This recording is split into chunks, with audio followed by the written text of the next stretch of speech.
Hey guys, how's it going? I hope you've been well. Today we're going to do a video on my thoughts on what I think is kind of the best 9mm gun out there in the 500-ish price range, in the compact-ish size. So some of these guns are considered compact, like the Glock 19 is considered compact, while others, maybe the M&P, are considered full size. So they're kind of in that realm of size. I'll put down here a little text on when the actual comparison starts, and right now I'm going to give a little bit of background on the guns, why I chose the guns I did, all that kind of stuff. Oh, also, so I'm testing out some merch. Here is a Last Line of Defense embroidered hat. I think it's covered in dog hair, just like my shirt is. Anyway, would you guys be interested in that? Let me know in the comments below. Picking this up, there's a few different colors that I'm trying out. Anyway, that's why I'm wearing this hat, because I wanted to, I'm testing it out, seeing how it is. Okay, so guns. I've been making holsters now for a couple of years, and I've fielded thousands, I mean, literally probably 10,000-ish emails of people looking for holsters. So I have a pretty good grasp on the market for what guns are popular, at least for what guns are popular that are looking for holsters to be made for them. So I didn't just pull these guns out of thin air and say, these are my favorites. These are the most requested guns, therefore they are all the guns that I make holsters for. So I make holsters for every one, except for one of the guns is kind of a newer gun, the P10C, and I don't yet make holsters for it, but I will soon. The only other gun that I could have tossed in here that people ask for that like is borderline, could have made the cut, I guess, not because it's not a fine gun. There's a lot of other guns on it that aren't in this video that are fine guns. These are just the most popular guns. So the new gun called the FN 509. It's relatively new, so it's not super popular yet. I actually haven't had a single request. I think maybe I've had one or two requests for a holster for that gun. So I know that people aren't looking for holsters for it for me anyways. So the thousands of emails I get, the FN 509 isn't a popular gun yet. So that's the one that I was borderline gonna buy to throw in this, but it's really not as popular as these other guns. As of the making of this video, August 2017. So all that to say, I took the most popular guns, and the ones that I owned some of these, and the ones that I didn't own, I bought at my own dime. So I'm not being prejudiced or showing favoritism towards any gun because any of them were sent to me or anything like that. Bought all these guns, put them all in a video, went out, shot with them, handled them, played with them a lot, compared the triggers, ergonomics, all that stuff. I'm going to try and be somewhat organized in this video. So in the video description below, I'll link to kind of the sections like trigger, ergonomics, price, those kind of things. So I'll try to break them out in the video. But for the most part, this is going to be talking. I'm going to post a second video, which is filmed when I went out and shot these guns. So I went out with my buddy Philip and my friend Brad. We went and shot these guns. I shot them. They shot him, we talked about him, we came together, compared like what we liked about the guns, what we didn't like about the guns, kind of like which guns are our favorite, which guns were our least favorite. And I'll put a separate video that's just kind of like random jumbled talks and conversations on that, as well as all the shooting portions. So if you actually want to see me shoot these guns and you want to see them shoot these guns and how those all look, it's going to be in a separate video, because if we put it all in one video, it'd be really long. All right, so in no real particular order, I just have these guns laid out on the table. We're gonna get into some of the things about the guns, and I jotted down some, just kind of like some talking points, not really notes, just like what I wanna talk about, like the categories basically. All these guns throughout the whole video are gonna be shown with empty magazines inserted. They have all been safety checked and cleared beforehand. I'm not gonna do that every time I pick up a gun. Just know that every gun has an empty mag in it and it's clear. So these are the guns I'm going to be comparing, and I'm going to kind of lay them out on the table. It's a random order, but I'm going to try and go through all the talking points in this order. So for starters, we have the Glock 19. This is the Gen 4. We have the HK VP9. This is the tactical version, but it's pretty much the same as the standard. We have the P320C. This is the C compact. This is the FDE frame.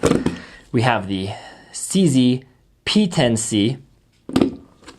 We have the XD Mod 2. I believe this is a 3.8 inch or 4 inch barrel. We have the Walther PPQ. This is the M1 with the paddle.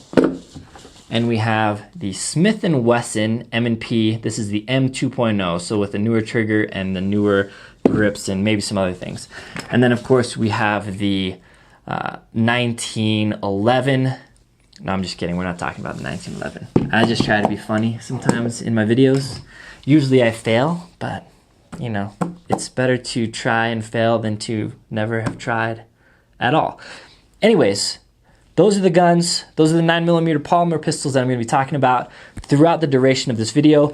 Occasionally, I'll throw in a Glock 17 because it's kind of Glock 19, Glock 17, they're pretty similar. Glock 17 is just a tad bigger. So sometimes I'll talk about the 17, but for the most part, I'm comparing the 19 to all these other ones. So price, I'm not even gonna go into price specifically. They're all gonna be around $500. I believe the M&P is gonna be under $500. The VP9 is gonna be over $500. PPQ can be had a little cheaper, but they all hover about within $100 of the $500 price range. So we'll just say they're all roughly the same price. Availability, they're all relatively popular guns. The P10C is probably gonna be the hardest gun to get because it's the newest and it's kind of a hot item right now. All these other guns are gonna be pretty widely available. Sorry, my dog's coming in here with a bone. All the other guns you're gonna be able to get pretty much at most of your local gun stores. They're not crazy unique guns. Capacity. So my dog came here, I gave him a bone not that long ago, so he's kind of chewing and licking it. So if you hear some weird noises in the background, that's my dog. I'm just not gonna kick him out because he likes to be near me. All right, so capacity. Guns are all relatively close in capacity, so we'll just go through it. The Glock 19 has 15 rounds, and this again depends on your state laws and all that. Some you might be limited to 10 rounds or something, but we're just going with the standard capacity here. Glock 19, 15 rounds. VP9, 15 rounds. The SIG P320 Compact, 15 rounds. The P10C, 15 rounds. The XD Mod 2, 16 rounds. PPQ, 15 rounds. And the M&P, 17 rounds. Let's get into weight of the gun. It's kind of hard to find these numbers online. It's easy to find the numbers, but some of them are with a mag, some of them are without a mag, etc. So all these guns are going to be with the mag inserted, but the mag is unloaded. And I think that's the most accurate representation of the weight of the gun because obviously you're going to have a mag in there. So we'll start off with the Glock 19. This is 1 pound, 7.9 ounces. Just because we'll put a Glock 17 on here. 1 pound, 8.9 ounces. VP9, this is the tactical with the threaded barrel. I did take off the threaded barrel cap, but it's still gonna be a little heavier, maybe an ounce heavier than the standard VP9 version. It's 1 pound, 11.1 ounces. The SIG P320 Compact is 1 pound, 11.2 ounces. The CZ P10C is 1 pound, 9.7 ounces. The XD Mod 2 is 1 pound, 11.8 ounces. The PPQ M1 is 1 pound, 8.6 ounces. And the M&P M2.0 is 1 pound, 11.8 ounces. So there you have it. A Glock 19, which is like almost a 30-year-old gun, is 1 pound, 7.9 ounces. The lightest gun of the bunch. The M&P and the XD Mod 2 are going to be tied for 1 pound, 11.8 ounces, and they are the heaviest of the bunch. So size, maybe it doesn't seem like it should be, but size is kind of hard to quantify. So what I did was, we're going to go by length. I lined the back of these guns up to where not on the grip, but on the slide and also beaver tail portion of the gun, I line them up to where they're all even. Exactly. So the furthest sticking out point, they're all even, and whether that's fair or not, I don't know, because some guns shaped like the P320, you'll see the FDE sticking out there, has a bigger beaver tail, so is it fair to put that in the back? I don't know. But we're going point to point. just for the sake of there's not really a better way to do it. The P320 is certainly the weirdest shaped gun of the bunch.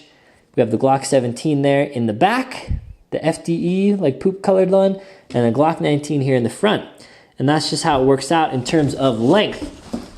So length of the guns, this is what we're looking at here. So we'll try and kind of get lined up here. They're pretty close. Some barrels stick out a little longer. So I'm going to the furthest point, which is going to be the end of the barrel. And it's kind of hard to see from this angle, but let me go ahead and lift up my camera and we'll show you the results. So in terms of length here, and I'm hoping you can see this. So measure just to the furthest sticking out point. So we have Glock 19 being the smallest, followed by next shortest rather is the PPQ, XD Mod 2, CZ P10C, SIG P320C, compact, M&P M2.0, and it's a little hard because I only have the threaded version of the VP9, though it is sticking out pretty far. So the VP9 maybe should shift over to the M&P size, and I'm sorry I don't have that for you, but these two are very close, and the Glock 17 here just edges them out in terms of length. So Glock 19, PPQ, XD Mod 2, P10C, P320, M&P, VP9, Glock 17 in terms of length. Now height is another one where it's not an exact science necessarily because these are at kind of different angles. So the highest point of the back of one may be shorter than the other one, but the other one has a lower front portion and overall it's a different height. Anyway, from basically perpendicular to the gun, so parallel with the table that they're sitting on, these are all sitting on their sights, which are for the most part stock. And actually, this Glock 19 is sitting on Trijicon HD sights, which are just a little bit taller than stock. So even though it still is the shortest overall, funny because it's also the oldest, it would be even more shorter. These all have mags in. The Glock, for example, without the mag would be a lot shorter than the other guns, but really the thing we care about is with magazine inserted. So I didn't want to cheat here at all. So what we have here is Glock 19, P10C, SIG P320 compact, Walther PPQ, VP9, and it's not completely fair as we get to the end here because up until this point they are all 15 round mags.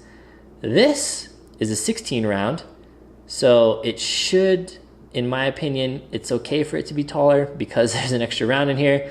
M&P 17 round, Glock 17 round. These three are really about exactly the same height. Maybe the Glock 17 is actually a little shorter, but since it's kind of the oddball, I threw it on the end anyway. But up until this point, hopefully it's easy to see. Again, like I said, some of these have different angles, but from this angle, to try to be fair, this is what we're looking at in terms of height. So Glock 19, winner, both departments. And the other guns, well, you can rewatch what I just said. Okay, so let's talk about sights. Sights are a little bit tricky to talk about because a lot of these guns you can get kind of from the factory with different style sights. So this edition or that edition or whatever may have different sights, may have different upgraded sights. So I'm not going to get too detailed on sights. They're all going to be pretty much your 3-dot sight system except for the Glock. The Glock is going to be, I'll try not to point this at myself, but the Glock is going to be this system. I don't know if we're going to get focus on here because it wants to focus on my face. This system, basically, this U rear. So your stock Glock sights are going to be your worst sights. Most people are going to say they're your worst sights because they're plastic, they're not 3-dot. So yeah, Glock, for the most part, is actually going to have your worst sights, and that's really going to be the area that Glock is the worst. Every other sight, yeah, it's hard to say. This is the VP9 Tactical, so it may not have the same sights as regular. They're nice because you'll be able to rack these sights off of your belt or whatever if you need to do one-hand manipulation. The P320 also has this little ledge. You can rack the sights off your belt if you need to. The CZ P10, you can rack these sights off your belt, which is nice. They're 3-dot. The XD, you kind of can, but it's sloped, but there is a little ledge here. You could do that. PPQ, I'm sorry, I've had this gun for a long time. I've upgraded the sights. I forget what the stock sights were. Whether you could rack them or not, I'm not sure, but they're just your standard 3-dot sights. The M&P, here we go, has these sights. You could rack them off your belt. So sights, I'm not gonna get too into sights. Sights are probably the one thing that most people will change for aftermarket anyway. They're gonna all get the job done. They're all gonna be a 3-dot except for the Glock, like I said, which has that rear U-notch. But for the most part, it's and this is review like I do all my reviews. I'm gonna talk about the things that you actually probably care about. If people get too nitty gritty into this gun comes with these sights standard, I don't know, it's just kind of stupid. They're all 3-dot sights. They're all gonna work relatively the same. Some may be photoluminescent, some may not. You might be able to get a night edition that has tritium vials, whatever. They're sights, they're iron sights, 3-dot, they're all gonna work about the same. Which kind of brings me to aftermarket support. Since, like I said in the beginning of this video, all these guns are kind of the most popular guns, they're all gonna have relatively good aftermarket support. Your Glock is gonna have the best aftermarket support by far. It has the most following, the most companies that care about it because there are the most of these guns. There are more Glocks out there than probably, I don't know, this is not a real statistic, but there's probably more Glocks out there than all these other guns combined, in America anyway. So tons of Glocks, tons of aftermarket support. The Glock's gonna win there. Second place is probably gonna be the M&P. The M&P has a big following. I love the M&P, made in America. It is a very popular gun. It's pretty popular for a duty pistol for police departments, and it's popular in the civilian market as well. The M&P is probably gonna be your second best bet for the aftermarket support. After that, they're all gonna be relatively similar.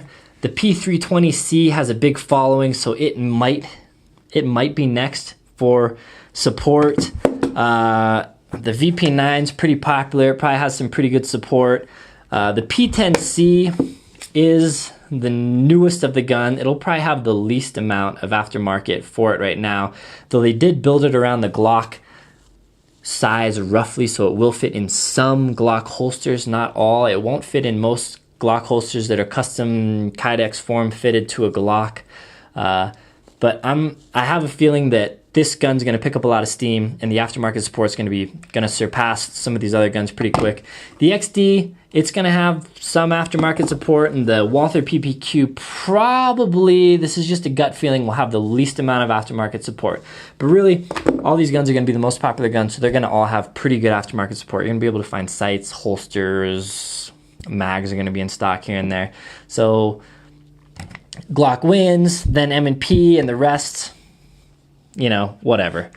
The next thing I talk about is going to kind of be jumbled together. We're going to talk about kind of ergos, mag release, slide stop, slash release, grip texture, those kind of things. It's going to cover the most features of the gun in this section right here. We'll just call it miscellaneous. I'm going to be looking over here a lot to make sure that I'm in focus. So I'm sorry, I'm not going to look into the lens a lot. I'm going to be looking over here just to make sure what I'm talking about is in focus. So we'll start with the Glock here. So the Glock, this is a Gen 4. People are gonna love-hate relationship with the Glock. The Gen 4 texture is pretty nice. It's not too aggressive, but it gives you a nice grip if your hands are sweaty or bloody or anything like that, without really hurting your hands or being overly aggressive. It does have finger grooves. Those are gonna fit some people. Some people are gonna love them. I am in the minority. I love the Glock finger grooves. They fit my hand perfect. Most people don't like the finger grooves, so they're ditching them in the next iteration of Glocks, but Gen 4 has them. Grip size, people say like it feels like they're holding a 2x4. It isn't the most comfortable grip, but you know, it works for me. The slide, again, I'm really gonna be saying a lot of negative things about the Glock, which may surprise you guys because I'm kind of a Glock guy. A Glock is my carry gun. I like Glocks to shoot Glocks predominantly, but there's a lot of things that could be improved with the Glock. No front cocking serrations here. So if you manipulate your gun like this, like I do a lot of your aftermarket Glock slides will have serrations like this that makes it easier to manipulate. I've got some work done on a handful to add front serrations to guns. But by default, the Glock Gen 4 anyway, I believe the Gen 4.5, they're calling it, has front serrations, and the Gen 5, I think. But Gen 4 doesn't have front serrations. Does that matter much to you? I don't know. Maybe, maybe not. Doesn't matter a whole lot. To me, Glock's gonna have the slide release, slide stop, really, on the left side. So for right-handed shooters, easy to manipulate with your thumb. Nothing on the right side. Again, I think that changes with the Gen 5.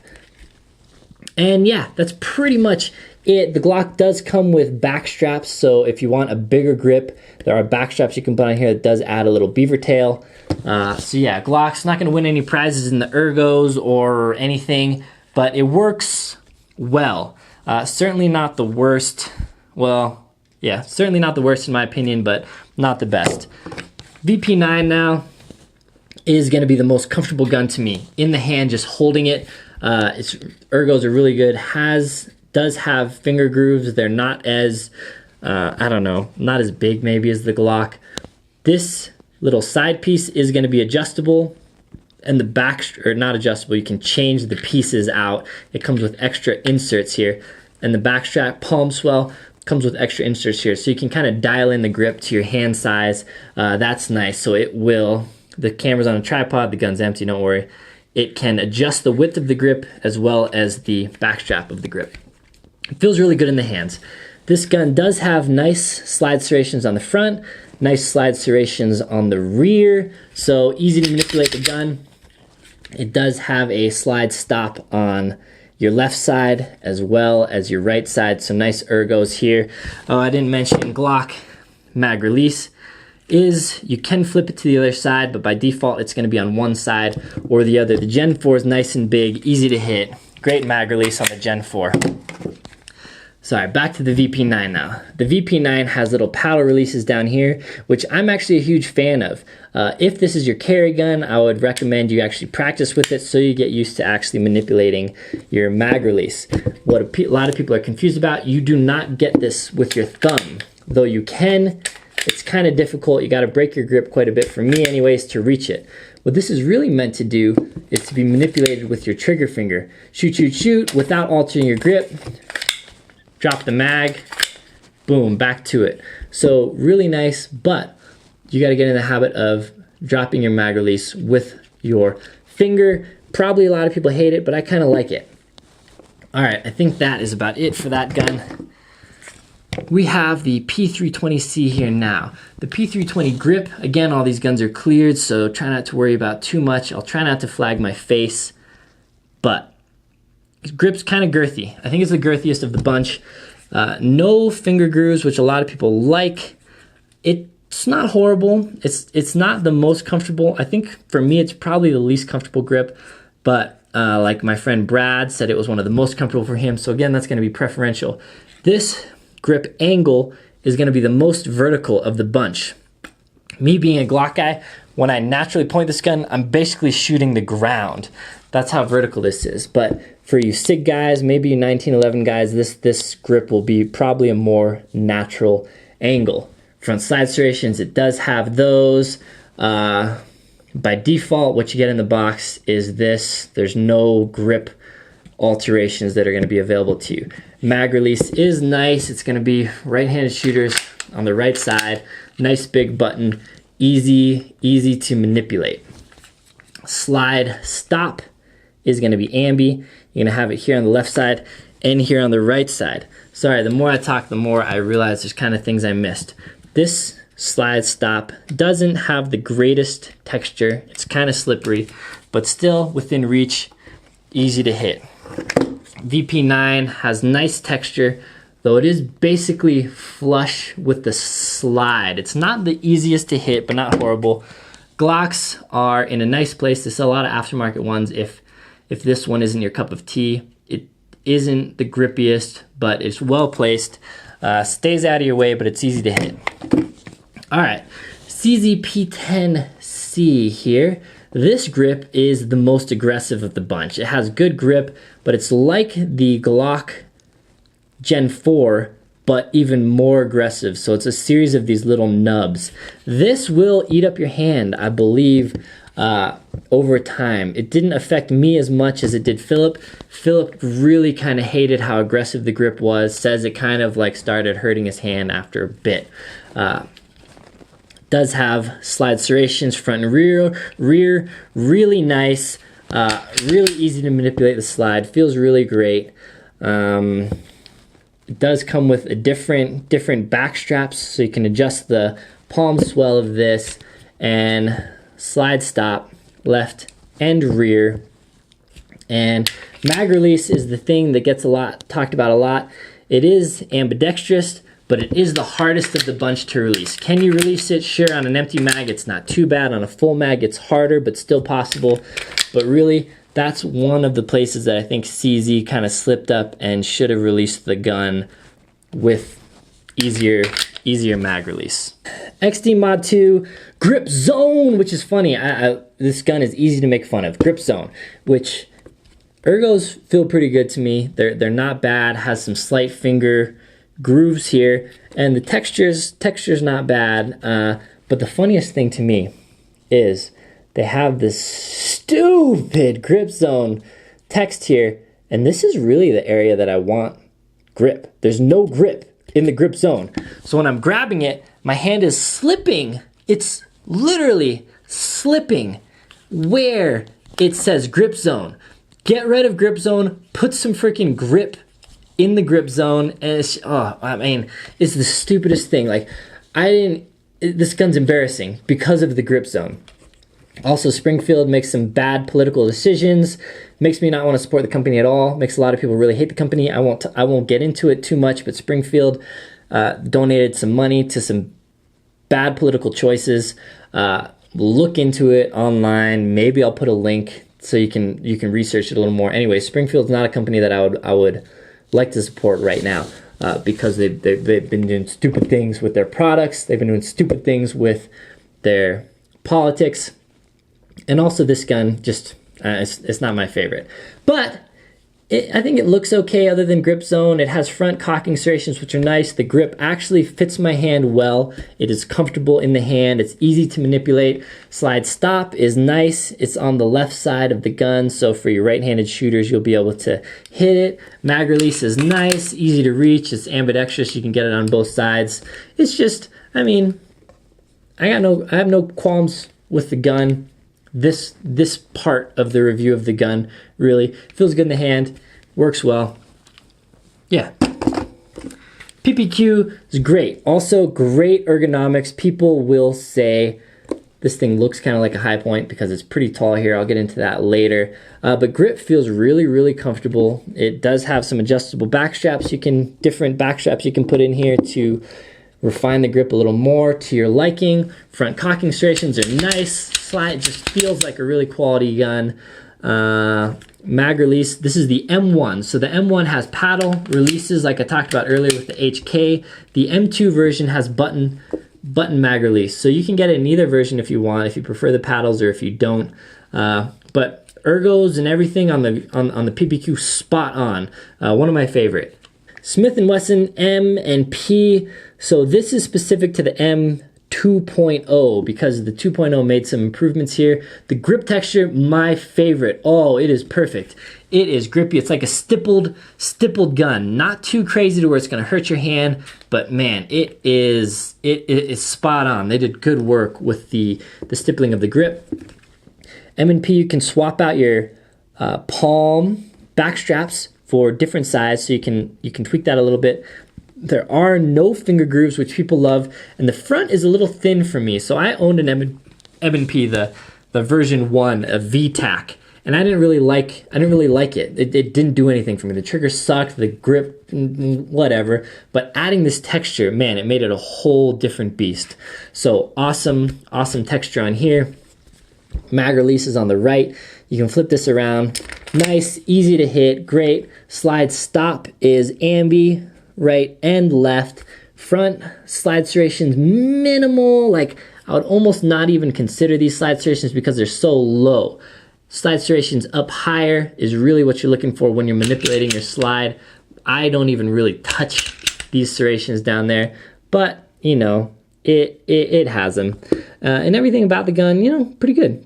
I like the M&P ergos, and the pointability is pretty nice on it. Now we'll talk about trigger.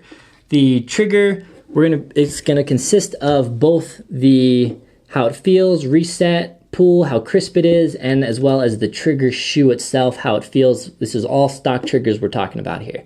So the Glock's not gonna win any awards. It's gonna have a break. I'm gonna take the mags out for this. It's gonna have a break. It has a crisp, very tactile, very audible reset. Probably the strongest, loudest, most tactile reset of the bunch, which is nice.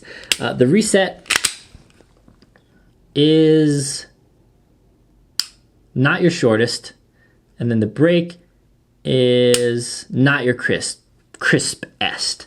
So Glock trigger is not going to win any awards. It works great. I find that shooting Glocks, I keep all my triggers in my Glock stock. Good enough. They're going to be good enough for everything you need to do. Again, not going to win any awards, but it's going to work. VP9 kind of has like a famous trigger. Everyone talks about, oh, have you tried the VP9 trigger? The best trigger on the market. It's amazing. It's amazing. I shot a VP9 when they first came out, and the trigger was nice, but it didn't blow me away. But that's because I already had owned a PPQ at that point, which PPQ trigger is better. I'm just going to say it. You can disagree if you want. That's cool. But VP9 trigger is nice. It's not bad at all. It's better than the Glock. It's better. It's definitely in the top of the group. So reset isn't going to be your best. It's going to be audible and it's going to be tactile, but tactile. Break is nice. It's crisp. It isn't bad. Reset is longer than I wish it was, and you have some take up, and then a break. Crisp break without too much over travel. Again, reset, break, not much over travel. Not a bad trigger. I mean, great trigger. I'm not gonna say it's the best trigger of the bunch. I'm not, because it's not the best trigger of the bunch. Disagree with me if you want, whatever. SIG P320 has a surprisingly good trigger, better than I thought it would be. Nice, tactile, audible reset, clean, crisp break, virtually no over travel. This trigger is gonna have the least over travel, I think, of the bunch. Reset, not too long, not the shortest. Pretty crisp break, not too much over travel. The break could be crisper. It's not like glass breaking. It's a little mushy, but not horrible. Not a bad trigger by any means. Not the worst trigger of the bunch, not the best trigger of the bunch. The CZP-10 has a small trigger. Oh, sorry, I wanted to talk. I'm doing bad.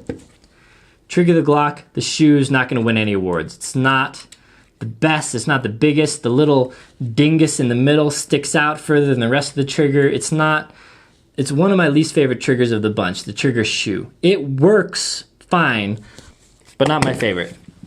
VP9 trigger, nice and wide. Dingus feels good.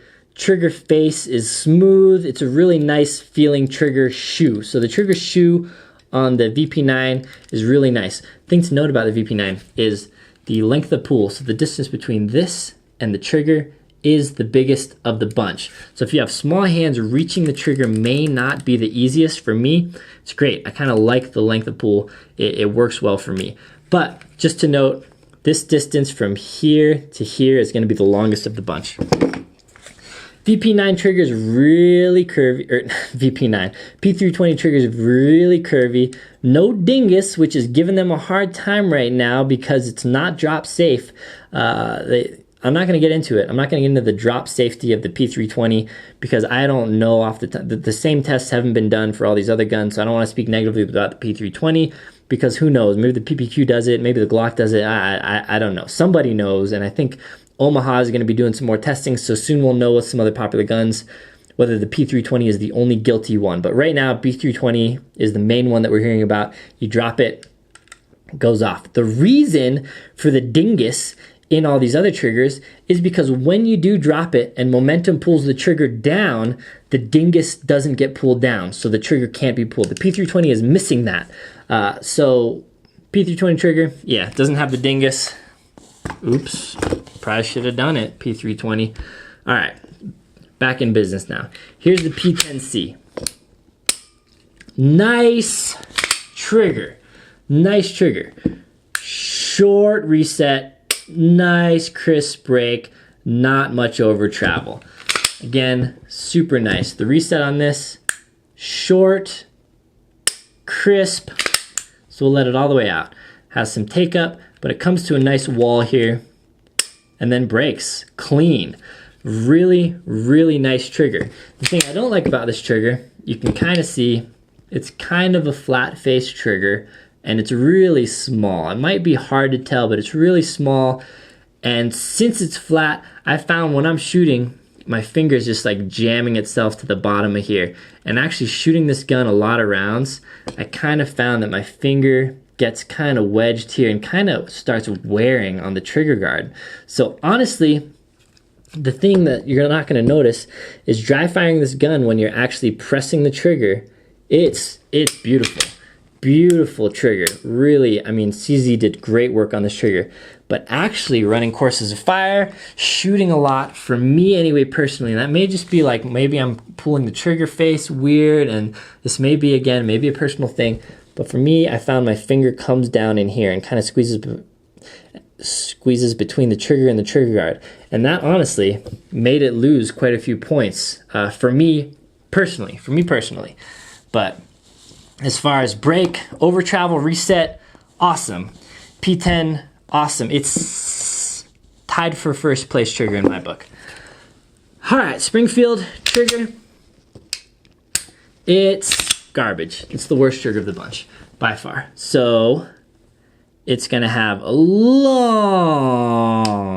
reset. You can hear it, you can't feel it much. The reset is audible, not very tactile. And it's just mushy, mushy, mushy, mushy up until it breaks, and a lot of over travel. So it breaks and then it continues going back. So reset, oh, so long. Mushy, mushy, mushy, break, keeps going. Worst trigger of the bunch. Feels good. It's a nice feeling trigger. The trigger face, they did good. On here, the dingus is comfortable. So the trigger itself feels nice, but I short stroke this trigger a lot. What that means is after shooting all these other guns with nice short resets, I would shoot the gun and my finger wouldn't come out far enough to reset the trigger, and I'd pull it again, expecting it to go boom, but it hasn't reset yet. So if this is your only gun and you're used to it, then that won't be as much of a problem, but long, it means you can't shoot as fast because you have to let the finger out so much further, and it's just, I don't know, not a good trigger. I'll talk about grip safety later. PPQ. All right. PPQ. Reset. Nice, short, very tactile, very audible. Comes to a nice little wall here. Breaks like glass. Very little over travel. Reset. Short, wall, crisp break, no over travel. PPQ, overall, my favorite trigger of the bunch. Some people will say it's a little bit light for like a defensive carry gun. All these triggers are around 5. They're around 5. Some are a little bit more, some are just under. This will be, I think this is the lightest trigger of the bunch at like 4 something. But trigger, face, feels nice and wide. Dingus feels good. Shape of it is great. Love the PPQ trigger. Always loved the PPQ trigger. It's always been my favorite trigger of any polymer gun. Nice. PPQ trigger. Spot on. Amazing work, Walther, with the PPQ. Now this is going to be specific to the M2.0. Trigger, some people hate the way this trigger is shaped. It doesn't have a typical dingus like the Glocks and all that, but it has this. So the trigger actually has a little bend in it here, and this is actually a hinge. So this trigger won't pull, let me make sure it's racked. It won't pull unless this part is engaged and it's allowed to travel back. Naturally, when your finger goes in, it's gonna engage that part. So you're not gonna have to worry about like trying to grab the trigger low, just where you're gonna grab it's gonna move your finger into it and it's gonna pull it. I don't think it's the best trigger design.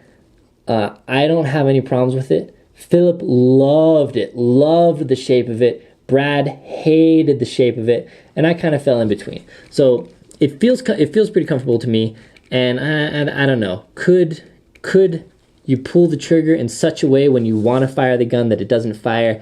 I suppose possibly, but unlikely. All right, so now let's just get into the actual performance of the trigger. Comes down here, nice, take up, comes to a wall, crisp break, a little bit of over travel, reset, tactile, audible, not as much as the Glock, but it's there. The version 1 of this gun didn't have that at all. You don't even know when the trigger reset. You just let it out and you're like, I'm assuming it's good to go, and you pull it back. M2.0 trigger, big improvement. Nice trigger. Not a bad trigger at all. It's not the best. Maybe it might be like the third or fourth best of the bunch, in my opinion. All right, we're gonna talk about some miscellaneous extra features, and there's not a whole lot of them. So the P320 is kind of a unique gun in that the gun is technically the firearm is the internals of this gun. So it's gonna be like a modular gun. You can get a different frame without having to get a different firearm. Technically, you can get a different slide. Slides for all these guns, you can get different slides, and it doesn't change the firearm. But this has like a modularity aspect where you can change the frame out and stuff. Every other gun, the frame, the lower, is the actual firearm. For the P320, the internals are the firearm, not the frame itself. So if you had an FDE frame and you want to buy a black frame, you just buy a black frame and put your internals into it. You don't need a background check, you don't need an FFA for the frame, you just need it from the internals. But if you wanted a different P10C or a different Glock frame, the actual frame is the firearm, so you need to buy a whole new firearm, background check, whatever that means.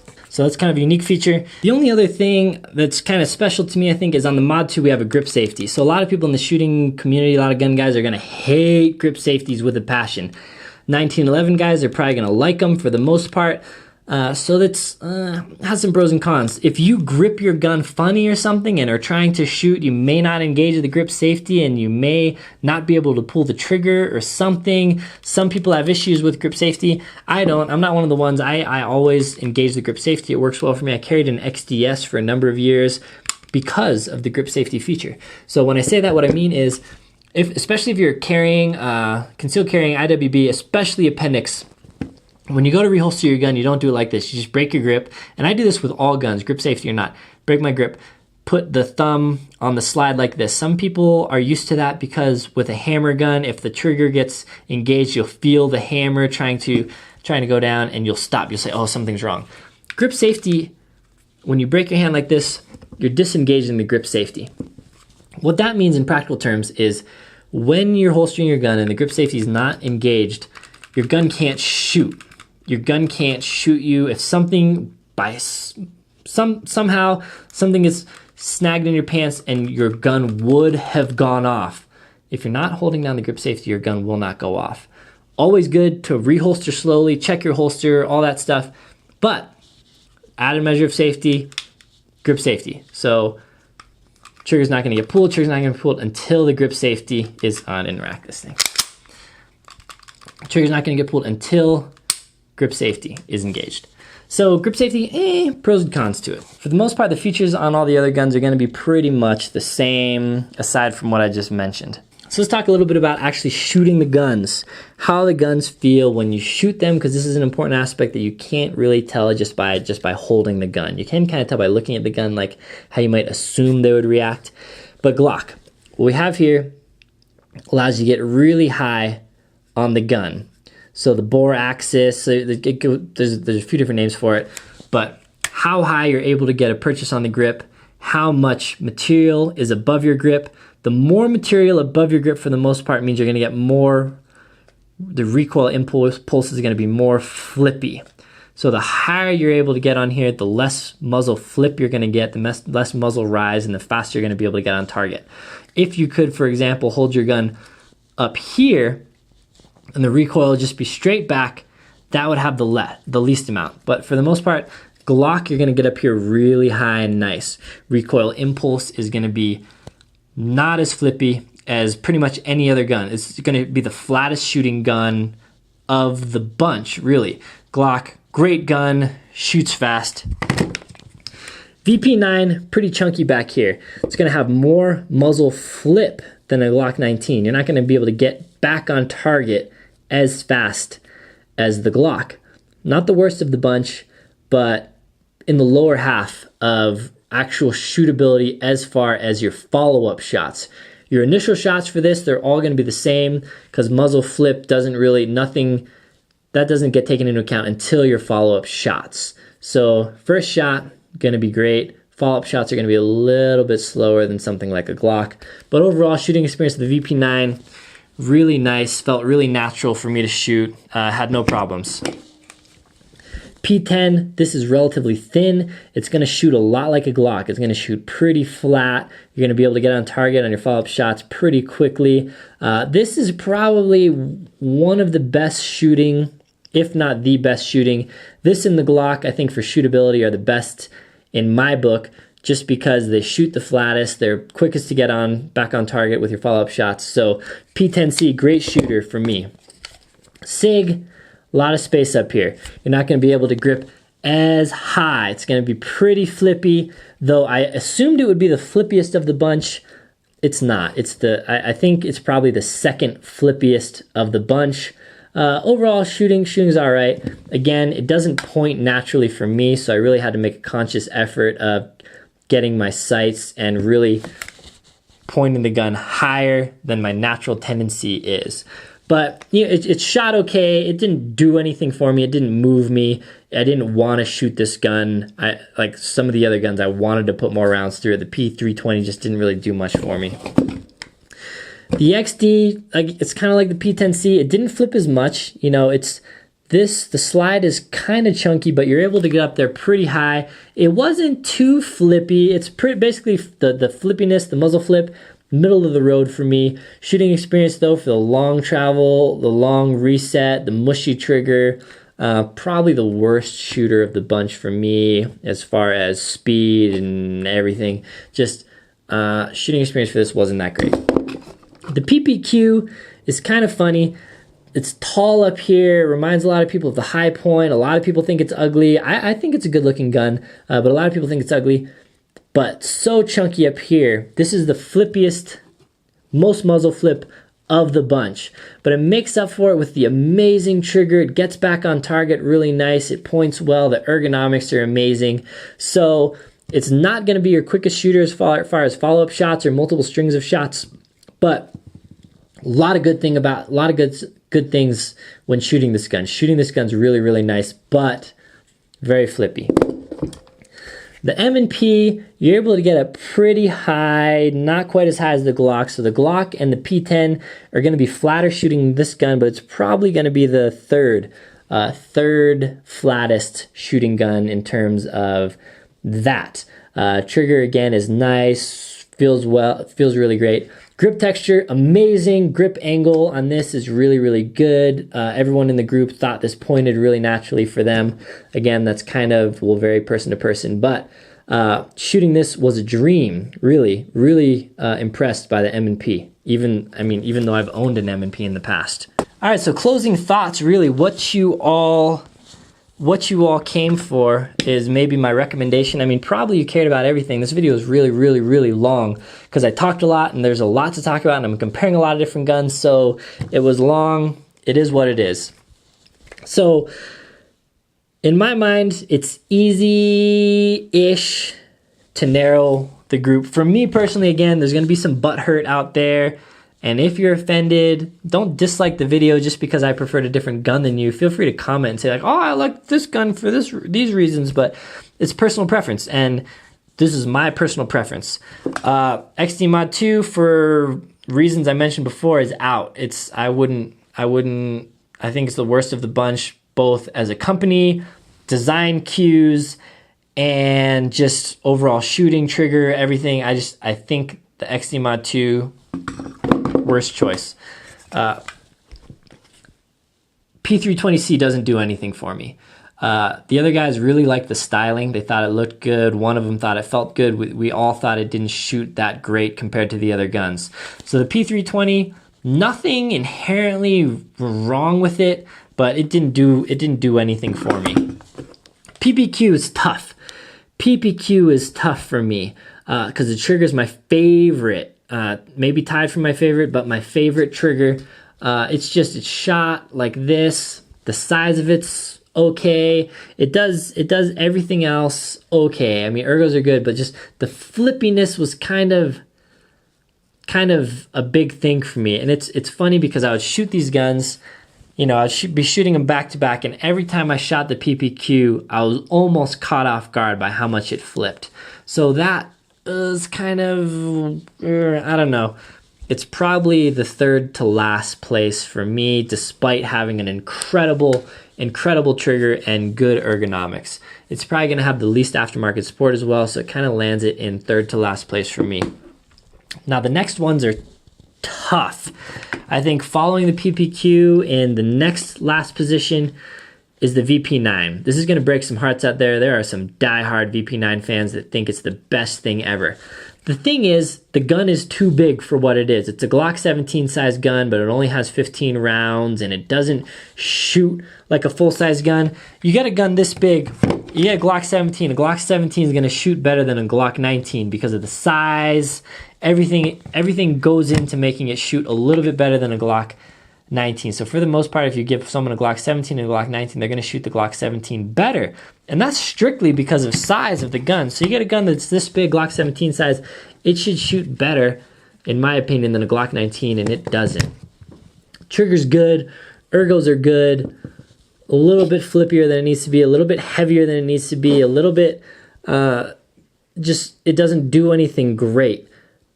Trigger's not the best. Ergos maybe are the best, and it's going to be the most expensive of the bunch. Not a bad gun by any means. If you carry this gun, if you can carry this gun, the size of this gun, cool. It's a great gun. Didn't win me over.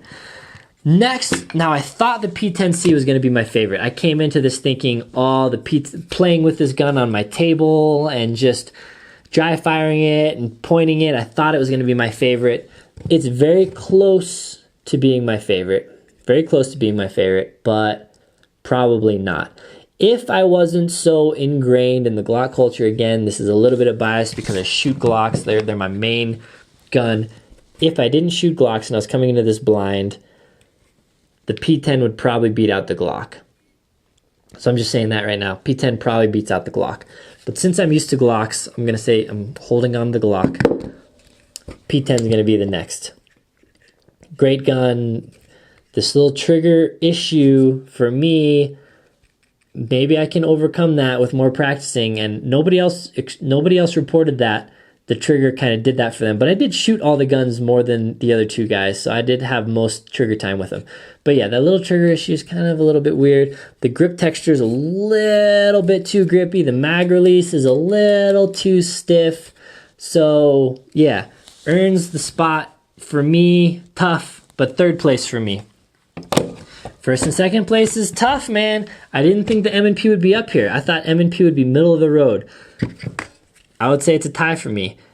If I didn't come from the Glock world, I probably would give first place to the M&P. Actually, I'm going to give first place to the M&P regardless. Glock's next for me. So Glock is second place for me. does everything really well. It's the smallest and lightest of the bunch for what it does. It just works. The most tested, has the most use, the most reliability, arguably, most aftermarket accessories. It's just, for a lot of reasons, the Glock is really, really, really, really great. So Glock, maybe first place, still probably doesn't surprise a lot of you. It sets the standard for a polymer frame 9mm striker-fired gun for a reason, because it does everything. It just does everything. Still, I think this gun shoots the best. And maybe that should be all I care about, how well it shoots. I still think the Glock shoots the best. So in terms of shooting, #1. But I'm going to give M&P #1. I'm going to give the M&P first place. Now, this is going to be a huge upset for a lot of you guys probably. For me, it was. I didn't expect to like the M&P as much as I did. So the M2.0, for a stock gun, if I just had to get, well, it's tough. If I just had to get one gun for everything, it still would probably be the Glock 19. If I had to get one gun for everything, it'd probably be the Glock 19. Because of its size. Big enough to do everything, small enough to carry. The M&P is bigger enough that carrying this might become prohibitive. It is the size of a Glock 17. It has 17 round capacity. It has a longer barrel than the Glock 19. So really, if the M&P came in the Glock 19 size with a 15 round package, it'd probably be first place for me. It'd probably be first place, hands down. But since it's a little bigger, it's tough. M&P M2.0 grip, amazing. Trigger, really, really good. Points really well. I love the looks. I've always loved the looks of the M&P. And for me in America, American company, made in America gun. Beautiful. Probably second most widely used gun out there. Probably the second most of these in circulation. Probably the second most popular guns in terms of aftermarket support. So a lot of really good things going for this gun. Yeah, so it's kind of tough. One gun for everything, Glock 19. This gun, a little big to carry. A lot of people do it. A little big to carry, but if it was a little bit smaller, it might replace my Glock 19. If it was a little smaller, it might replace my Glock 19. It might replace my Glock 19 as is. I think I'm going to get some work done to this M&P. I think I'm going to get some slide serrations, maybe toss an RMR on it, really get more trigger time on this gun. And it might turn into my carry gun. It might. I'm not sure yet. But man, I was impressed by it. I would love to carry an American gun, made in America, American company. So I'm going to try. If this replaces my Glock, you guys will know via Instagram, probably via YouTube, because I'll start carrying it. But anyway, whew, close between these guns.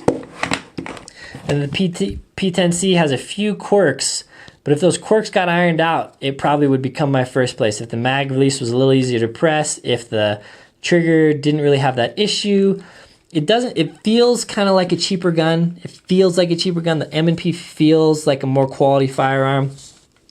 The VP9 feels pretty quality aside from it. Alright, it's the worst sounding and feeling slide versus something like the PPQ, which just feels quality. You get just like glass. Beautiful. Anyway, yeah. All right, guys. I think that's probably going to be officially my longest video I've ever created. If you stuck with, if you watched the whole thing, man, kudos to you. Some people request really long videos. Like I literally get people saying like, just make like an 8-hour video. I'll watch the whole thing. But I know a lot of you want shorter videos too. So long video. Stuck with me to the end. Grats. I hope the video was helpful in either helping you make a decision for your first gun, second gun, third gun, whatever. That's, again, these are just my thoughts. I just want to let you know these are my personal preferences. Do I know everything about guns? No. Am I the best shooter? No. Do I have the most experience? No. None of those things, but I'm a decent shooter. I have a decent amount of experience. I have a good head on my shoulders. My decisions were logically put together, as well as just how they felt, how I felt about the gun, how the gun felt in my hands. So it should be a pretty well-rounded. It's certainly not biased. If it's biased at all, it's really because I've spent so much time on the Glock platform, I may have a little bit of a Glock bias, but everyone kind of has a Glock bias because Glock is the standard. Any other gun you get, you're going to say, well, how's it compared to a Glock? You're never going to get a gun. There's never going to be a new gun that comes to market and they're going to say, how's it compared to the PPQ? Or even, how's it compared to the M&P? They're not going to say that. It's always going to be, how's it compared to the Glock? And it's compared to the Glock for a reason. It's just a Glock does everything really well. And it's not the best at anything. But I wouldn't say it's the jack of all trades and the master of none, because it is a really, really, really good jack at all of the traits of guns. So there's a lot of things that go into making a gun the best gun. And the Glock, you know, you check off all the points. Maybe the PPQ gets a 10 in trigger and low scores and everything else.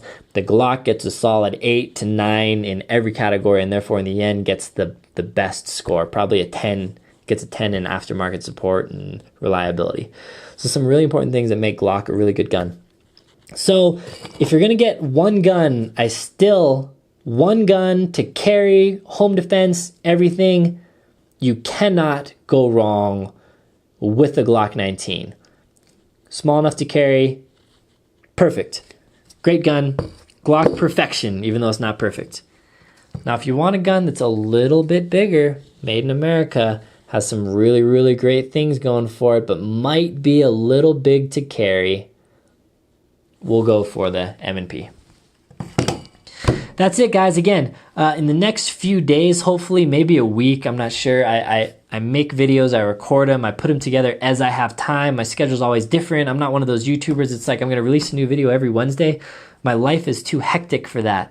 So when I have time, I'm just going to upload. I'm just going to edit this video and upload it. And when I have time to edit the other video at the range of all the shooting and just random chatter, I'll upload that. So it may come in a day or two. It may come in a week. I'll link to it in a card right now if I remember. Otherwise, it'll probably just be the next video on my channel in date order. All right, if you appreciated this video, if you found it helpful at all, take 2 seconds to hit that thumbs up button. It helps the channel. It means a lot to me. Get subscribed to the channel. I always put links down below. Shopping with those links helps support the channel. Again, let me know how you feel about this hat, if it's something you think you would wear or not. I like it because I like American flags on stuff, so it is what it is. I'm gonna be releasing some other merch and patches and stickers and stuff. I already have patches and stickers, but right now they're not for sale to the general public, only if you order a holster. I'm gonna start selling them again when I have time, so stay tuned for that. All right, guys, thanks for watching. Take care.